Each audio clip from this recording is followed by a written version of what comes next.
नमस्कार मेरे प्यारे साथियों, स्वागत है आपका अपने YouTube channel Rajasthan GK study में।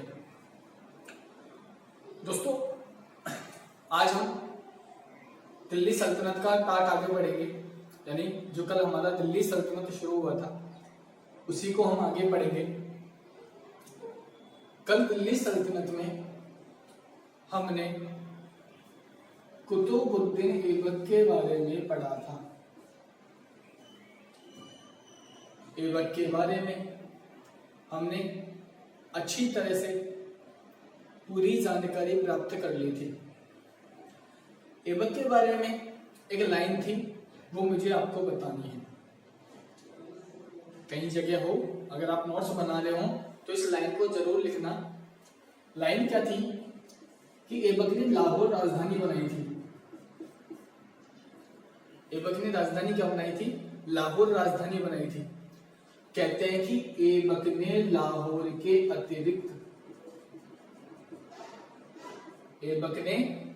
के अतिरिक्त इंद्रप्रस्थ जो कि दिल्ली में था, इस इंद्रप्रस्थ को भी राजधानी बनाई थी। राजधानी किसको बनाई थी? इस लाहौर के अतिरिक्त इस इंद्रप्रस्थ को भी राजधानी बनाई थी। और कहते हैं कि दिल्ली में एक किला था, दिल्ली के अंतर्गत एक शहर भी था और एक किला भी था जिसका नाम था राय पिथौरा। इसका क्या नाम था? राय पिथौरा। ये दिल्ली के अंदर था, ये शहर भी था और एक किला भी था। कहते हैं कि इस ऐबक ने इस राय पिथौरा को नष्ट करके, यानी ये राय पिथौरा एक शहर भी था और एक किला भी था, और इस राय पिथौरा को नष्ट करके यानी खत्म करके इस ऐबक ने दिल्ली में एक शहर बसाया था। इस राय पिथौरा को नष्ट करके ऐबक ने दिल्ली में एक शहर बसाया था, और वो शहर कौन सा था? आपका महरौली। कौन सा था? महरौली। तो दिल्ली में महरौली जो स्थापित किया गया था, यानी दिल्ली में महरौली नामक जो शहर स्थापित किया गया था, वो ऐबक के द्वारा स्थापित किया गया था। कहते हैं कि ऐबक ने ये महरौली इस राय पिथौरा को नष्ट करके बनाया था, और इस राय पिथौरा का जो निर्माता, इस राय पिथौरा को जो निर्माता माना जाता है वो आपके पृथ्वीराज चौहान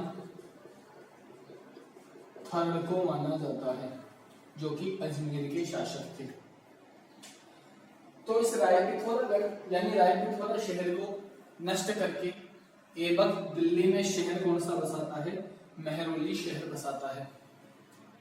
और इसी ऐबक ने दिल्ली में एक मीनार का निर्माण भी करवाया था। इसी ऐबक ने दिल्ली में एक मीनार का निर्माण भी करवाया था, और वो मीनार कौन सी थी? आपके कुतुब मीनार। मीनार कौन सी थी? आपके कुतुब मीनार। दोस्तों, इस कुतुब मीनार के बारे में मैं आपको इल्तुतमिश के अंतर्गत पढ़ाऊंगा। तो आज अब अपना टॉपिक इस इल्तुतमिश को शुरू करते हैं। ये वो कल की 2-4 लाइनें थी ऐबक के बारे में जो आपका बताना जरूरी था। वो एक्चुअली यूपीएसआई के एग्जाम में पूछा जाएगा, इसलिए वो यूपीएसआई के पर्पज से बताया गया है। अब बात करते हैं इल्तुतमिश के बारे में। अच्छी तरह से समझना दोस्तों। एक उदार शासक था, दिल्ली सल्तनत का बहुत उदार शासक माना गया है इस इल्तुतमिश को। इसका रीजन मैं बताता हूं आपको। कहते हैं कि इल्तुतमिश गुलाम भी था और दामाद भी था। बोले तो जवाई। कि इल्तुतमिश गुलाम भी था और दामाद भी था, और ये गुलाम में दामाद किसका था? ऐबक का। समझना दोस्तों, कि इल्तुतमिश गुलाम भी था और दामाद भी था, और ये किसका था? ऐबक का था। कहते हैं कि ऐबक ने इस इल्तुतमिश को खरीदा था। ऐबक ने इल्तुतमिश को खरीदा और किससे खरीदा था? जेके नामक व्यापारी से खरीदा था। ये जेके नाम का व्यापारी था और इस व्यापारी से ऐबक ने इस इल्तुतमिश को खरीदा था। कहते हैं कि इल्तुतमिश को खरीद लिया जाता है और उसके बाद ऐबक इसे अनेक प्रकार की शिक्षा दीक्षा देकर इसे सर्वगुण संपन्न बनाता है। ऐबक इल्तुतमिश को अनेक प्रकार की शिक्षा दीक्षा देकर इसे सर्वगुण संपन्न बनाता है, जिसके तहत जब ये इल्तुतमिश काबिल हो जाता है, जब इल्तुतमिश एक योग्य शासक हो जाता है, एक योग्य व्यक्ति हो जाता है इस ऐबक की नजरों में, इल्तुतमिश जब ऐबक की नजरों में एक योग्य शासक या काबिल शासक हो जाता है, तब ऐबक इस इल्तुतमिश को अपने दरबार में एक पद देता है। अपने दरबार में क्या देता है? अपने दरबार में एक पद देता है और वो पद कौन सा था? आमिर ए आकुर का। आमिर ए आकुर का नहीं, आमिर ए शिकार का पद देता है। किसका पद देता है? आमिर ए शिकार का पद देता है। यानी इल्तुतमिश जब काबिल हो गया तब ऐबक ने इसे अपने दरबार में एक पद दिया और वो पद कौन सा था? आमिर ए शिकार का पद था। ये बहुत महत्वपूर्ण पद हुआ करता था दिल्ली सल्तनत के काल में। ये जो पद था, ये ओहदा था, ये एक बहुत महत्वपूर्ण हुआ करता था दिल्ली सल्तनत के काल में। क्यों? क्योंकि इस पद पर रहने वाले व्यक्ति को, इस पद पर रहने वाले व्यक्ति को सुल्तान व उसके परिवार के लिए शिकार का बंदोबस्त करना पड़ता था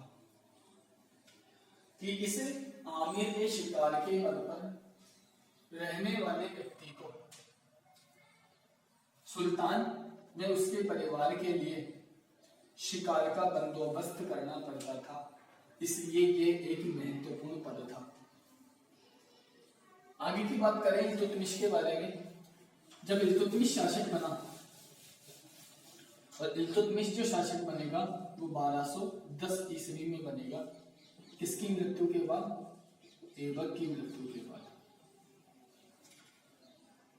कहते हैं कि ये जो इल्तुतमिश था एक इल्बारी कबीले का तुर्क था, एक इल्बारी तुर्क था। अलग अलग प्रकार की जातियां होती हैं, उसी में एक था इल्बारी। कहते हैं कि इल्तुतमिश जो था वो एक इल्बारी तुर्क था, इल्बारी तुर्क। इसलिए ध्यान रखना, सबसे महत्वपूर्ण बात, इसलिए इल्तुतमिश ने अपने इस इल्बारी तुर्क नाम से, यानी जिस वंश का ये था, इसी वंश के नाम से इसने दिल्ली सल्तनत में एक नया वंश स्थापित किया था। और वो वंश कौन सा था? इल्बारी वंश था। दोस्तों कंफ्यूज मत होना इसमें कि सर आपने तो गुलाम वंश पढ़ाया था, आप तो गुलाम वंश बता रहे हो। दोस्तों गुलाम वंश के अंदर ही, कि गुलाम वंश के अंदर ही इस इल्तुतमिश ने एक नया वंश और चलाया था, और वो वंश कौन सा था? इल्बारी वंश, जिसको आप शम्मी वंश के नाम से भी जानते हो। अब दोबारा से कंफ्यूज मत होना कि जब इल्तुतमिश शासक बना तो इल्तुतमिश जो था वो एक इल्बारी तुर्क था। इल्तुतमिश क्या था? एक इल्बारी तुर्क था, यानी इल्बारी कबीले का था। तो अपने इसी कबीले के नाम पर इल्तुतमिश ने अपने इसी कबीले के नाम पर एक नया वंश स्थापित किया, इसी दिल्ली सल्तनत में, इसी गुलाम वंश में। और वो वंश कौन सा था? इल्बारी वंश, या कौन सा? सम्मी वंश। कहते हैं कि इल्बारी वंश और सम्मी वंश, इसका जो पहला शासक था, इल्बारी वंश या शम्मी वंश, इसका जो पहला शासक था वो तो आपके कौन था, इल्तुतमिश। वो कौन था आपका, इल्तुतमिश था। लेकिन इस इल्बारी वंश का जो अंतिम शासक था, इस इल्बारी वंश का जो आपके अंतिम शासक था, वो अंतिम शासक कौन था आपके, नसीरुद्दीन महमूद। अब था ये भी गुलाम वंश में, नसीरुद्दीन महमूद, लेकिन इस इल्तुतमिश ने ये जो वंश स्थापित किया था, इस वंश का जो अंतिम शासक था वो नसीरुद्दीन महमूद था। तो आपसे क्वेश्चन पूछा जाएगा सीधा सा कि इल्बारी वंश या समी वंश का संस्थापक, आपका जवाब होगा इल्तुतमिश। अच्छा, इल्बारी वंश या समी वंश का अंतिम शासक, तो आपका जवाब होगा नसीरुद्दीन महमूद। क्वेश्चन तीसरा कि गुलाम वंश का संस्थापक, तो आपका जवाब होगा ऐबक। लेकिन गुलाम वंश का वास्तविक संस्थापक, तो आपका जवाब होगा इल्तुतमिश था। ये थी इल्तुतमिश के बारे में बातें। आगे की बातें करें इल्तुतमिश के बारे में, देखना दोस्तों। कहते हैं कि इल्तुतमिश को अनेक उपनामों से जाना जाता है। मैं इल्तुतमिश के अनेक प्रकार के उपनाम बताता हूं। इसे मकबरों का जनक कहते हैं इल्तुतमिश को। हिंदुस्तान में मकबरों का अगर कोई जनक माना जाता है तो मकबरों का जनक किसे कहते हैं, इल्तुतमिश। समझना दोस्तों, एक एक बात बताता हूं। इल्तुतमिश को मकबरों का जनक कहते हैं। इसके बाद इसे सुल्तान ए सईद नाम से भी जाना जाता है। इसकी डिटेल बताऊंगा मैं आपको, क्यों कहते हैं, किस वजह से कहते हैं। और इसके बाद इसे गुलामों का गुलाम भी कहते हैं, गुलामों का गुलाम भी कहते हैं। अब अच्छी तरह से समझना, और मैं आपको इनके बारे में पूरी डिटेल अच्छी तरह से एक एक बात बताऊंगा।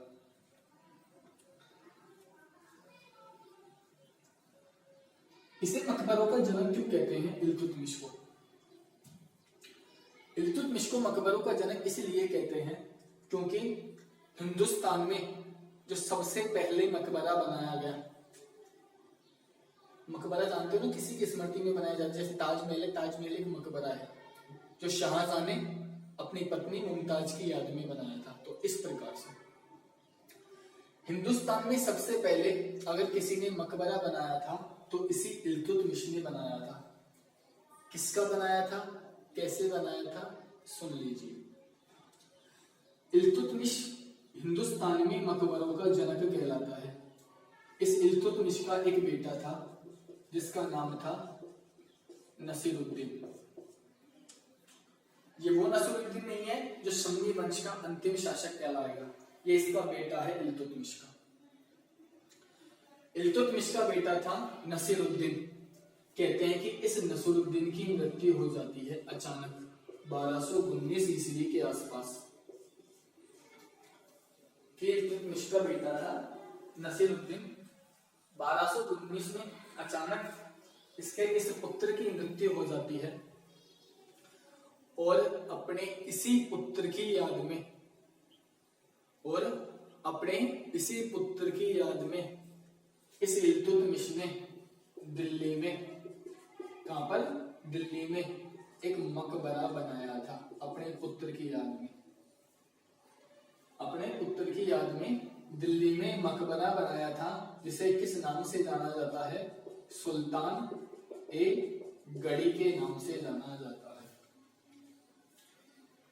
देखो दोस्तों, ये आपका कैरियर है, आप इस चीज को हल्के में और मजाक में मत लेना। आप चाहे मुझे हल्के में ले लो, मेरे चैनल को हल्के में ले लो, मेरी स्टडी को हल्के में ले लो, लेकिन ये जो चीज है ना, ये आपका कैरियर है। आप जो 1.5-2 सालों से एनटीपीसी ग्रुप बी की तैयारी कर रहे हो, मेरा वादा है, मैं आपसे प्रॉमिस करता हूँ, इससे बाहर कहीं कुछ भी नहीं आएगा। मैं आपको संविधान पढ़ाऊंगा, मैं आपको पूरी हिस्ट्री पढ़ाऊंगा, अच्छी तरह से आराम से सारी चीजें एक एक करके पढ़ाऊंगा। आप इस जो भी पढ़ाता हूँ इसको ज्यादा से ज्यादा शेयर करो, ज्यादा से ज्यादा लाइक करो, सिर्फ मुझे आपसे यही चाहिए। आपको कुछ भी समझ में नहीं आता है तो आप कमेंट बॉक्स में कमेंट करके बताइएगा। लेकिन आप पढ़िएगा जरूर, प्रॉपर तरीके से नोट्स बनाइए और आराम से अच्छी तरह से पढ़िए। आगे की बात करते हैं। तो दिल्ली में मकबरा बनवाता है इल्तुतमिश, जो कि हिंदुस्तान का पहला मकबरा था, और इसे किस नाम से जाना जाता है मकबरे को? सुल्तान ए गढ़ी के नाम से। और ये सुल्तान ए गढ़ी का मकबरा किसका मकबरा है? इल्तुतमिश के बेटे नसीरुद्दीन का मकबरा है। इस वजह से इसे मकबरों का जनक कहते हैं। किसको? इल्तुतमिश को मकबरों का जनक कहते हैं। अब इसे सुल्तान ए शहीद क्यों कहते हैं? दोस्तों, इल्तुतमिश से जो पहले शासक कौन था? ऐबक। कहते हैं कि जो भी शासक बना करता था, जो भी शासक बना करता था दिल्ली सल्तनत में या कहीं पर भी, यानी मुस्लिम संप्रदाय का, कि मुस्लिम संप्रदाय का जहां कहीं भी जब कोई शासक बना करता था तो उसे बगदाद के खलीफा से परमिशन लेनी पड़ती थी। जब कोई भी शासक बनता था मुस्लिम संप्रदाय का तो उसे बगदाद के खलीफा से परमिशन लेनी पड़ती थी।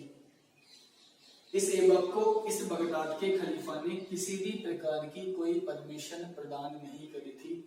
किसकी? आपके सुल्तान की। यानी ऐबक गुलाम था और गुलाम रहकर ही मर गया। ऐबक ने ना तो सुल्तान की पदवी धारण करी, ऐबक ने ना अपने आप का खुतबा, अपने नाम का खुतबा मस्जिदों में पढ़ाया, और ना ही इसको बगदाद के सुल्तान ने क्या प्रदान करी थी? अनुमति प्रदान करी थी। ये एक गुलाम था गोदी का। गोदी सिर्फ ऐबक को अपने जीते हुए प्रदेश देकर गया था, तो खलीफा ने इसे मंजूरी नहीं दी थी ऐबक को कि इसे सुल्तान का टाइटल दिया हो या इसके नाम का खुतबा पढ़ा जाता हो। दोस्तों, खुतबा क्या होता है कि जब कोई भी शासक बनता था तो उस शासक के नाम का शाम के समय मस्जिदों में खुतबा पढ़ा जाता था, यानी नमाज के समय उस शासक का जिक्र किया जाता था। वही चीज क्या कहलाती है? खुतबा कहलाती है।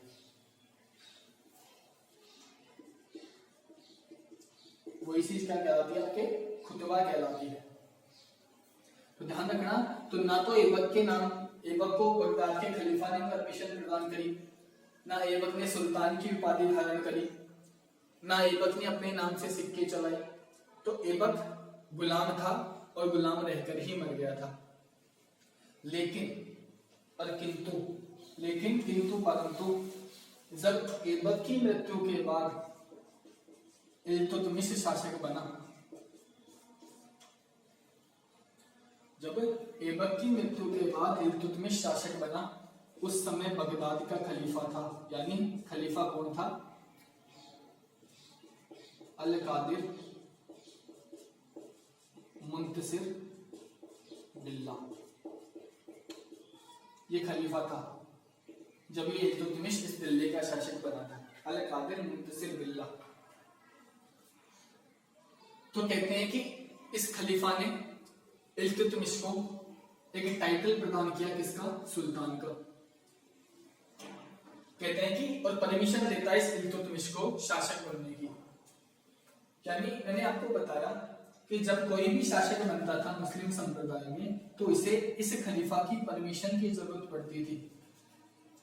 ऐबक को परमिशन नहीं दी गई थी इस खलीफा के द्वारा, लेकिन कहते हैं कि इल्तुतमिश को परमिशन दी जाती है, और परमिशन देने वाला खलीफा कौन था?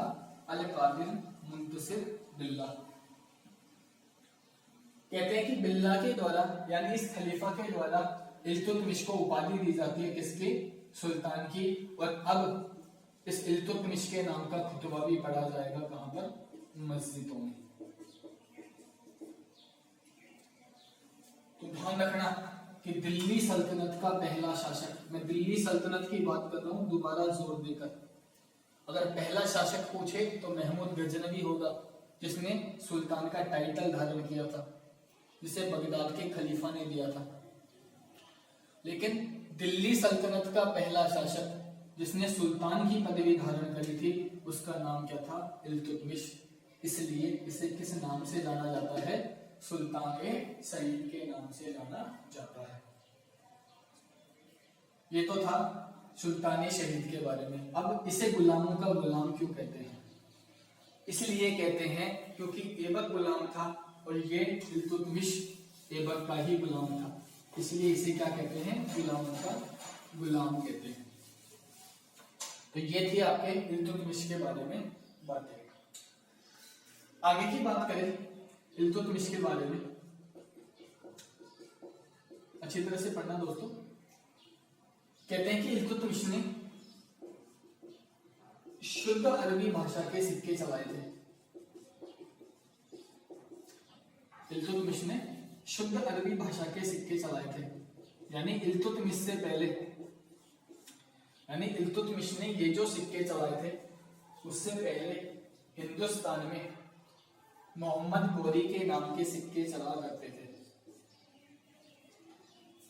जब इल्तुतमिश ने ये सिक्के चलाए थे शुद्ध अरबी सिक्के, उससे पहले जो हिंदुस्तान में सिक्के चला करते थे वो गोरी के नाम के चला करते थे, मोहम्मद गोरी के नाम के। और ये जो सिक्के थे वो गजनी में तैयार होकर आया करते थे, हिंदुस्तान में नहीं बनते थे ये सिक्के भी। ये सिक्के भी कहाँ बनकर आया करते थे? गजनी में बनकर आया करते थे, जिसके एक तरफ तो गोरी का चित्र बना हुआ करता था और दूसरी तरफ बगदाद के खलीफा का चित्र बना हुआ करता था। कहते हैं कि इसने गोरी ने कुछ सिक्कों पर लक्ष्मी देवी का चित्र भी बनवाया था। अब ये कहां तक सत्य है इसका तो प्रमाण नहीं, लेकिन इस चीज का प्रमाण है। चलो आपको इस इल्तुतमिश के बारे में याद करना है कि इल्तुतमिश ने शुद्ध अरबी सिक्के चलाए थे। अब वो कौन कौन से चलाए थे अपन उनको देखते हैं। कहते हैं कि इसने 2 सिक्के चलाए थे इल्तुतमिश ने। पहला कौन सा था? चांदी का टका, और दूसरा तांबे का जीतल। ये शुद्ध अरबी सिक्के थे और दिल्ली सल्तनत का पहला ऐसा शासक जिसने शुद्ध अरबी सिक्के चलाए थे। दिल्ली सल्तनत का पहला ऐसा शासक जिसने शुद्ध अरबी सिक्के चलाए थे वो आपका कौन था? इल्तुतमिश था। इसने कितने सिक्के चलाए? 2। पहला चांदी का टंका और दूसरा तांबे का जीतल। कहते हैं कि जो चांदी का टंका चलाया गया था ये 175 गेंद का था। ये जो चांदी का टंका था ये कितने गेंद का था? 175 गेंद का था। जबकि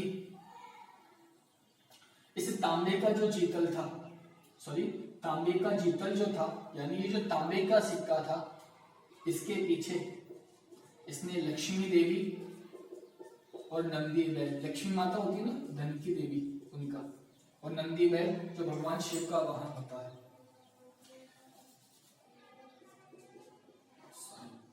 नंदी बैल का चित्र बनवाया था। यानी चांदी का टका 175 गेंद का और तांबे का जो जीतल था उस पर लक्ष्मी देवी व नंदी बैल का चित्र बनवाया था। क्यों बनवाया था इसने? ये दोनों चित्र क्यों बनवाए थे? इसका सबसे बड़ा कारण था कि हिंदुस्तान में, यानी जो अपना इंडिया था, इसमें गैर मुसलमानों की संख्या बहुत ज्यादा थी। यानी हिंदुस्तान में उस वक्त इतने मुसलमान नहीं रहते थे, तो आप गैर मुसलमानों के सामने मुसलमानी सिक्के चलाओगे तो वो चल नहीं पाएंगे। तो इन गैर मुसलमानों का विश्वास प्राप्त करने के लिए, कि गैर मुसलमानों का विश्वास प्राप्त करने के लिए इस इल्तुतमिश ने इस सिक्के के पीछे लक्ष्मी देवी यानी लक्ष्मी माता का और नंदी बैल का चित्र बनवाया था। कहते हैं कि जबकि चांदी की टका के पीछे जो चित्र था वो इल्तुतमिश का था और किसका था? बगदाद के खलीफा का था। यानी बगदाद का खलीफा भी खुश, इल्तुतमिश भी खुश और गैर मुसलमान भी खुश। इस तरह से एक न्यायप्रिय राजा था कौन? आपका इल्तुतमिश। तो चांदी का टका व तांबे का जीतल, इस प्रकार से दिल्ली सल्तनत का शासक जिसने शुद्ध अरबी सिक्के चलाए थे वो आपका इल्तुतमिश था। इसके बाद कहते हैं कि इस इल्तुतमिश ने एक प्रथा और शुरू करी थी, और वो कौन सी प्रथा थी? इक्तेदारी प्रथा या व्यवस्था। अब इसके बारे में वैसे तो बहुत लंबी डिटेल है, अपन पढ़ेंगे एग्जाम ओरिएंटल, यानी एग्जाम में क्या आता है। इतना क्या होता था कि नगद वेतन के बदले भूमि प्रदान करना, ये इतना था, बस इतनी सी बात है। जैसे कैसे कि मैंने आपको बुलाया, जैसे आप मेरी कोचिंग में आए और आपने कहा कि सर हमारे पास फीस नहीं है, यानी जो भी 2-4 हजार रुपए है, कि सर हमारे पास फीस नहीं है, ये हमारे पास छोटा सा एक जमीन का टुकड़ा है, आप इसे ले लीजिए और हमारी फीस को कंप्लीट कर लीजिए। सेम वही प्रोसेस। अब मैं क्या करूंगा, अगर मेरा सेटअप यानी मैं जहां पर पढ़ाता हूं वहां से हटा के जिस जगह मुझे भूमि प्रदान करी है, मैं अपने परिवार समेत वहीं चला जाऊंगा और वहीं पर अपना निवास स्थान बना लूंगा। वही चीज क्या थी, आपके इक्तेदारी प्रथा थी। यही इसने किया था इल्तुतमिश ने। अब समझना आराम से कि इक्तेदारी व्यवस्था नगद वेतन के बदले भूमि प्रदान की जाती थी। इस इल्तुतमिश की सेना में अधिकतर अफगान थे। कि अफगान क्या थे, युद्ध के समय हिंदुस्तान आते और वापस युद्ध लड़कर कहां चले जाते, अपने देश अफगान चले जाते, अफगानिस्तान चले जाते। आते जाते परेशान होते, इल्तुतमिश को भी नुकसान होता। इसलिए इल्तुतमिश ने क्या किया, इन अफगानी सेना को नगद वेतन ने देकर क्या प्रदान कर दी, भूमि प्रदान कर दी। और भूमि प्रदान करने के बाद इनसे कहा कि आप अपने परिवार समेत यहीं इसी भूमि पर रहिए, जब मुझे जरूरत पड़े तो आप युद्ध करने के लिए मेरे साथ चलिए, बाकी आप इसी भूमि में रहिए, खाइए पिए और मौज करिए। यही चीज क्या कहलाती है, इक्तेदारी प्रथा। अब इसमें 2-4 बातें आती हैं इक्तेदारी प्रथा में, वो चीजें आपको जानना जरूरी है और अक्सर रेलवे के एग्जाम में पूछी जाती है। इसमें 2 प्रकार के इक्ते हुए करता था, चलो 2 प्रकार के इक्तेदार हुआ करते थे। एक तो छोटे हुए करते थे और एक बड़ा हुआ करता था। एक तो बड़ा इक्ता हुआ करता और एक छोटा इक्ता हुआ करता था। मैं बड़े की बात करता हूं।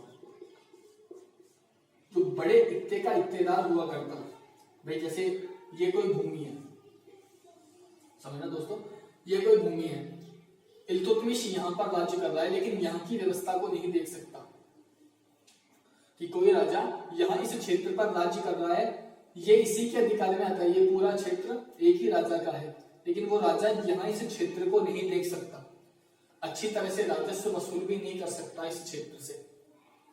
तो राजा क्या करेगा, अपनी जो सेना होगी उसके एक सर्वोच्च अधिकारी को ये जमीन दे देगा।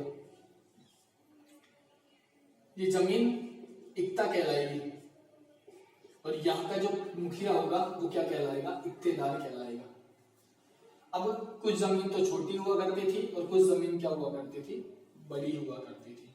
यानी कुछ इक्ता तो छोटा हुआ करता और कुछ इक्ता क्या हुआ करता, बड़ा हुआ करता। क्वेश्चन यही पूछा गया है कि बड़े इक्ते का इक्तादार क्या कहलाता था। कि जो बड़ा इक्ता था उसका इक्तेदार किस नाम से जाना जाता था, तो वह किस नाम से जाना जाता, याद रखना दोस्तों, मुक्ति या बली नाम से जाना जाता था।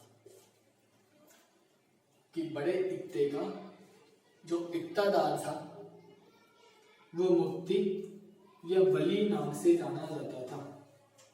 इसका कार्य क्या था, सुनना दोस्तों, इसका कार्य था कि ये मुक्ति या बलि इस भूभाग से राजस्व वसूल करता। ये जो भूभाग था ना, यानी ये जो जमीन थी ऐसे, इस भूभाग से ये राजस्व वसूल करने का काम करता। कौन, आपका मुक्ति या बलि, यानी इक्तेदार। बड़े इक्ता, इसका इक्तेदार मुक्ति या बलि। ये किया क्या करता था इक्तेदार, इस क्षेत्र से राजस्व वसूलता। कुछ राजस्व का हिस्सा, यानी जैसे 100 रुपए आए, जैसे एक एग्जांपल देता हूं, जैसे 100 रुपए आए तो इसने क्या करा, 30 रुपए तो अपने पास रख लिए इस इक्तेदार ने। 30 रुपए तो अपने पास रख लिए इक्तेदार ने, और बाकी के बचे हुए 70 किसके पास भिजवा दिए? राजा के पास भिजवा दिए। तो जो राजा के पास राजस्व भिजवाता था ना, कि ये राजा के पास जो राजस्व भिजवाया गया है, ये राजस्व किस नाम से जाना जाता था? वो जाना जाता था फवाजिल नाम से। फवाजिल नाम से जाना जाता था। याद रखना दोस्तों, ये बहुत डीपली पढ़ा रहा हूं मैं आपको, तो एनटीपीसी वगैरह तो सारा क्लियर हो जाएगा। ये मैं आपको यूपीएससी पर्पस से पढ़ा रहा हूं, तो अच्छी तरह से पढ़ना दोस्तों, समझना। इक्तेदारी व्यवस्था स्टार्ट कौन करता है? इक्तेदारी व्यवस्था इल्तुतमिश। इक्तेदारी व्यवस्था क्या थी? कि नगद वेतन के बदले भूमि प्रदान करना। नगद वेतन के बदले भूमि प्रदान करना। इसमें कुल कितने इक्ता होते थे? 2, एक छोटा और एक बड़ा।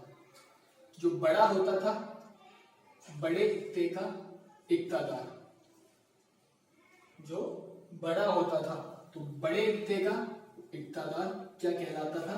मुक्तिया वली। क्या कहलाता था? मुक्तिया वली। क्या कहलाता था? मुक्तिया वली। ये मुक्तिया वली इस भूभाग से राजस्व वसूल करके,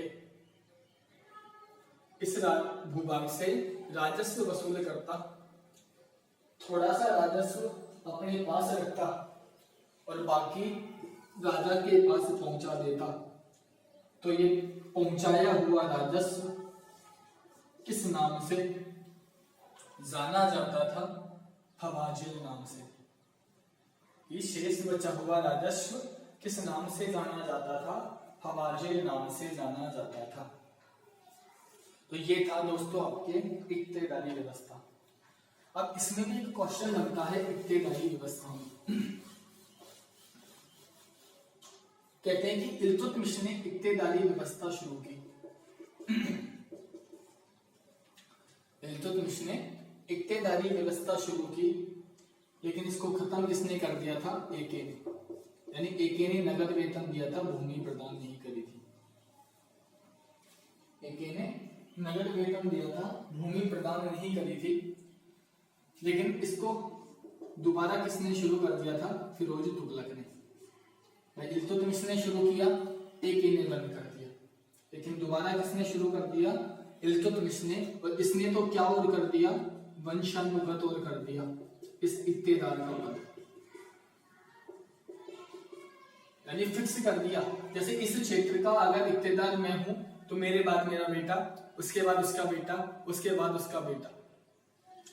तो इक्तेदारी व्यवस्था शुरू इल्तुतमिश करेगा, खत्म एके करेगा। पुनः शुरू कौन करेगा? फिरोज तुगलक। और इस पद को वंशानुगत भी कौन करेगा? इक्तेदार के पद को वो भी कौन करेगा? आपका फिरोज तुगलक करेगा। तो ये था दोस्तों आपके इल्तुतमिश के बारे में। आगे देखिए इल्तुतमिश के बारे में। कहते हैं कि इल्तुतमिश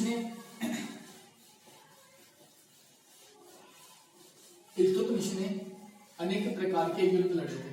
अब युद्ध किससे लड़े थे, कैसे लड़े थे, वो अपन देखते हैं। इल्तुतमिश ने युद्ध लड़ा था कौन सा? तराइन का। और तराइन का कौन सा युद्ध लड़ा था? तीसरा। इल्तुतमिश ने एक युद्ध लड़ा था, आपने 2 ही युद्ध सुने होंगे तराइन के, मैं आपको तीसरा भी बताता हूं। इल्तुतमिश तराइन का तीसरा युद्ध लड़ेगा 1215-1216 ईस्वी में। और जिस व्यक्ति के साथ में ये लड़ेगा उस व्यक्ति का नाम होगा याल्दोज।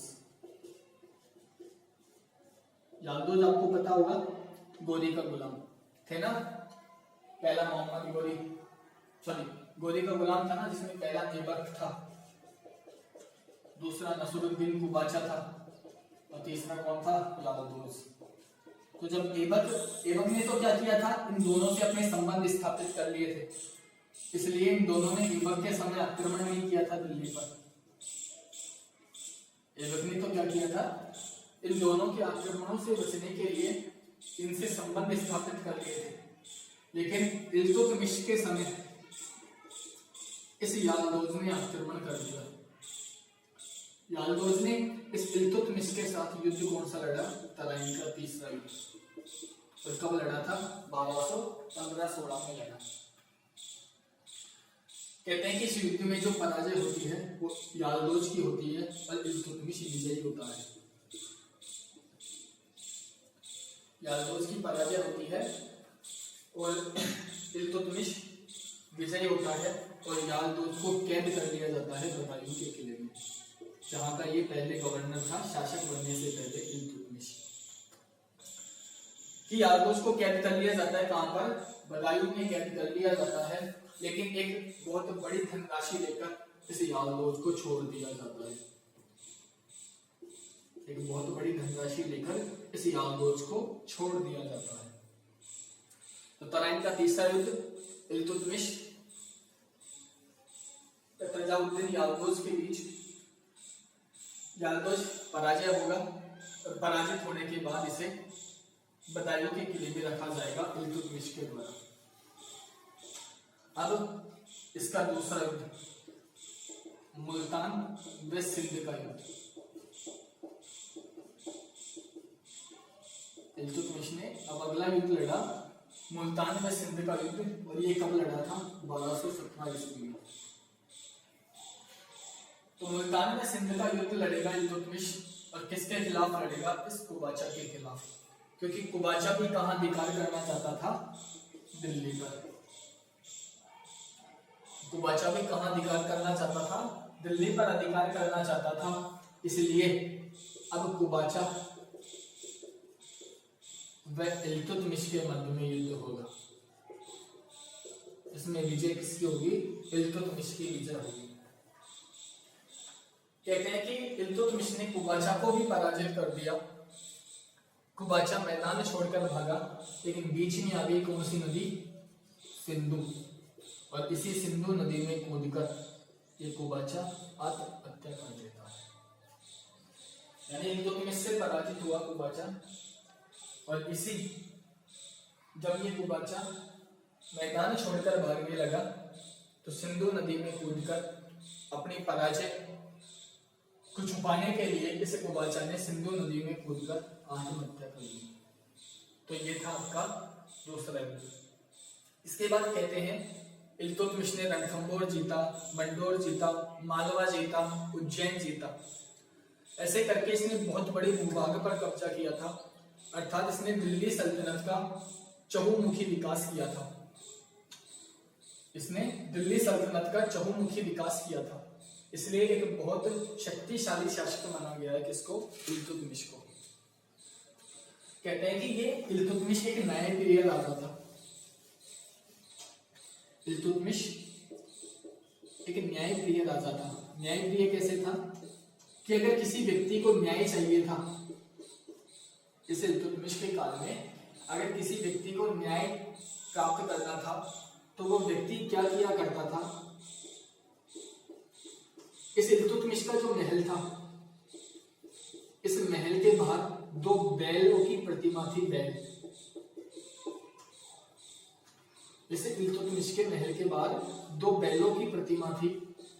इन बैलों की प्रतिमा के गले में एक घंटी बंधी हुई थी। इन बैलों की प्रतिमा के गले में घंटी बंधी हुई थी, या फिर इन बैलों के गले में घंटी बंधी हुई थी। ये पत्थर की मूर्ति के बैल थे, यानी पत्थर की मूर्ति थी इन बैलों की, और इन बैलों के गले में घंटी बंधी हुई थी। तो किसी व्यक्ति को अगर न्याय चाहिए होता तो वो इस घंटी को बजा देता, और इल्तुतमिश उस व्यक्ति के साथ न्याय किया करता था। कुछ ऐसे ही काम मुगल काल में जहांगीर भी करेगा, जब वो यमुना नदी से अपने महल के मध्य में हजारों भट्टियां स्थापित करेगा न्याय के लिए, जिसे न्याय की जंजीर भी कहा जाएगा, लेकिन वो बात की बात है।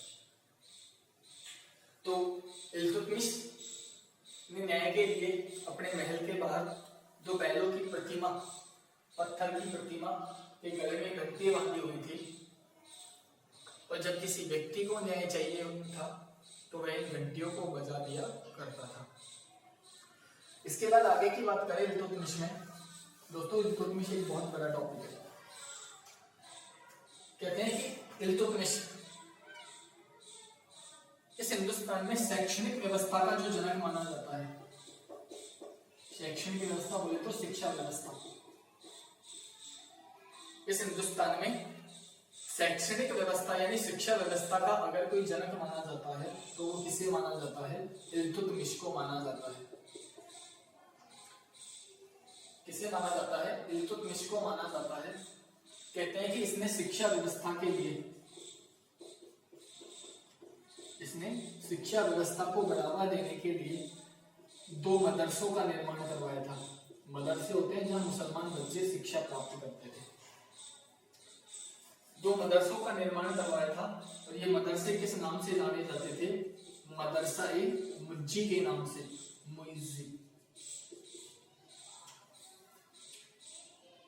तो शैक्षणिक, हिंदुस्तान में जो शैक्षणिक व्यवस्था का जनक माना जाता है वो इल्तुतमिश को माना जाता है। और कहते हैं कि इसने, इस इल्तुतमिश ने 2 मदरसे स्थापित किए थे और ये मदरसे किस नाम से जाने जाते थे? मदरसा ए मुज्जी के नाम से जाने जाते थे। और कहां पर स्थापित किए थे? पहला तो स्थापित किया था बदायूं में, पहला तो कहां पर? बदायूं में, और दूसरा कहां पर? दिल्ली में स्थापित। तो कितने हो गए? 2। तो मदरसा ए मुज्जी की स्थापना कौन करेगा? इल्तुतमिश। और इनका संबंध किससे होगा? शिक्षा व्यवस्था से। कहां पर स्थापित करेगा? बदायूं में और दिल्ली में स्थापित करेगा। आगे की बात करें दोस्तों, इस इल्तुतमिश ने अपनी मृत्यु से पहले, जो अपने राज्य का कार्यभार सौंपा था, इल्तुतमिश ने 1236 ईस्वी में, इसकी मृत्यु से पहले, यानी इल्तुतमिश 1236 ईस्वी में मर जाएगा। तो इस मृत्यु से पहले इल्तुतमिश ने अपने राज्य का जो कार्यभार सौंपा था वो अपनी बेटी रजिया सुल्तान को सौंपा था। यानी घोषणा करी थी इसने संपूर्ण राज्य में, संपूर्ण दरबार में, राज्य में नहीं, इल्तुतमिश ने संपूर्ण दरबार में घोषणा करी थी कि मेरी मृत्यु के बाद, यानी इल्तुतमिश की मृत्यु के बाद अगला अगर कोई दिल्ली सल्तनत का शासक बनेगा तो वो कौन बनेगा? इसकी बेटी, इल्तुतमिश की बेटी, इसका क्या नाम होगा? रजिया सुल्तान होगा। इसका नाम क्या होगा? रजिया सुल्तान होगा। कहते हैं कि इस इल्तुतमिश के दरबार में एक कवि भी रहता था। इस इल्तुतमिश के दरबार में एक कवि भी रहता था और उस कवि का नाम था नासरी कवि। दिख रहा है दोस्तों? नासरी कवि। उस कवि का नाम क्या था? नासरी। इल्तुतमिश के दरबार में एक कवि रहता था। इल्तुतमिश के दरबार में एक कवि रहता था और उस कवि का क्या नाम था? नासरी था। उस कवि का क्या नाम था? नासरी था। अब बात करते हैं इस इल्तुतमिश के निर्माण कार्य के बारे में। निर्माण कार्य में आपको 2 चीजें याद रखनी है। सबसे पहले कुतुब मीनार। सबसे पहले कौन सी? कुतुब मीनार। दोस्तों कुतुब मीनार का जो निर्माता माना जाता है वो आपके कुतुबुद्दीन ऐबक को माना जाता है। यानी जो निर्माण कार्य शुरू करवाया था वो ऐबक ने शुरू करवाया था। कि कुतुब मीनार का जो निर्माण कार्य शुरू करवाया था वो आपके कुतुबुद्दीन ऐबक ने शुरू करवाया था। लेकिन जो पूरा करवाया गया था वो किसने करवाया था? इल्तुतमिश ने पूरा करवाया था। तो देखो दोस्तों कैसे, अभी वर्तमान की बात करें कुतुब मीनार की तो इसमें कुल कितनी मंजिल है? 5। तो इसकी जो हाइट है लगभग 72.5 मीटर की है कुतुब मीनार की। कुतुब मीनार की जो ऊंचाई है, हाइट है कुतुब मीनार की ऊंचाई, वो लगभग कितनी है? 72.5 मीटर। कहते हैं कि ईंट की सबसे ऊंची दीवार ईंट की बनी हुई है कुतुब मीनार, कि ईंट से बनी हुई दुनिया की सबसे ऊंची जो मीनार मानी जाती है, ईंट से बनी हुई। ईंट, ब्रिक्स होती है ना, ब्रिक्स इंग्लिश में बोले तो ब्रिक्स, कि ईंट से बनी हुई दुनिया की सबसे ऊंची मीनार केवल ईंट से। तो तो वो कौन सी मानी जाती है? कुतुब मीनार, जिसकी पहली मंजिल का निर्माण किसने करवाया था? ऐबक ने। पहली मंजिल का निर्माण किसने करवाया था? ऐबक ने। दूसरी, तीसरी, चौथी, इसका निर्माण किसने करवाया था? इल्तुतमिश ने। और पांचवी व छठी, इसका निर्माण किसने करवाया था? फिरोज तुगलक ने। अब आप कहोगे सर आप ये कंसेप्ट पढ़ा रहे हैं। देखो दोस्तों, ये जो मैं पढ़ा रहा हूँ वो एनसीईआरटी बेस्ड पढ़ा रहा हूँ, किसी गाइड वगैरह में नहीं लिखा हुआ ये चीज। ये सारा आपको एनसीईआरटी बताया गया है, और वैसे इग्नू के नोट्स वगैरह में भी ये सारी चीजें लिखी हुई है।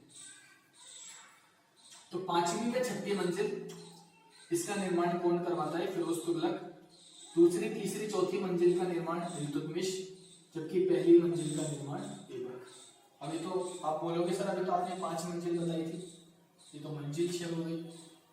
तो दोस्तों कहते हैं कि इसकी छठी मंजिल अंग्रेजों के काल में या तो बिजली गिरने से गिर गई थी, या फिर कहते हैं कि शायद हेलीकॉप्टर टकरा गया था, जिसके कारण ये छठी मंजिल क्या हो जाती है? नष्ट हो जाती है। इसलिए वर्तमान में मंजिल कितनी है? 5 ही है। अब मैं आपको एक बात बताता हूँ, आपको याद क्या करना। कुतुब मीनार निर्माण कार्य शुरू कौन करवाएगा? ऐबक। और ऐबक पहली मंजिल बनवाएगा। कुतुब मीनार, इसका जो वास्तविक निर्माता माना जाता है कुतुब मीनार का, जिसने इसका निर्माण कार्य कौन करवाया, अक्सर एग्जामों में यही दिया होता है, इल्तुतमिश।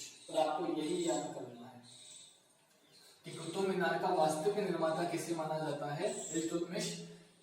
यानी कुतुब मीनार का निर्माण कार्य पूर्ण किसने करवाया था? इल्तुतमिश ने पूर्ण करवाया था।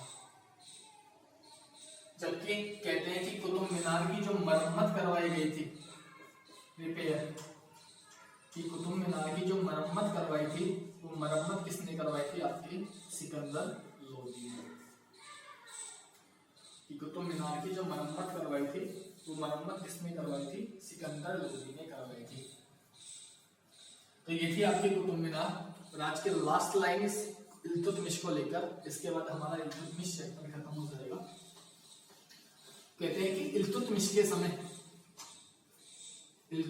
समय हिंदुस्तान पर आक्रमण करने के लिए आया था कौन? Genghis Khan. कौन आया था आपका? Genghis Khan. इल्तुतमिश के समय हिंदुस्तान पर आक्रमण के लिए आया था चंगेज खान। कहते हैं कि चंगेज खान ईरान के राजा थे खारिज्म शाह। ईरान का राजा था खारिज्म शाह, इसके ऊपर आक्रमण किया था। ईरान का राजा था खारिज्म शाह, इसके ऊपर आक्रमण किया था चंगेज खान ने। सॉरी, ईरान का राजा नहीं था, सिंध का राजा था। सॉरी दोस्तों, ये सिंध का शासक था खारिज्म शाह। तो कहते हैं कि इस इल्तुतमिश के समय चंगेज खान ने सिंध के शासक खारिज्म शाह पर आक्रमण किया। खारिज्म शाह भागकर कहां चला गया? ईरान चला गया। खारिज्म शाह भागकर कहां चला गया था? ईरान चला गया था। जबकि इसका बेटा था खारिज्म शाह का, उसका नाम था जलालुद्दीन मरबर्नी। किससे? खारिज्मी शाह का बेटा था, इसका नाम था जलालुद्दीन मरबर्नी।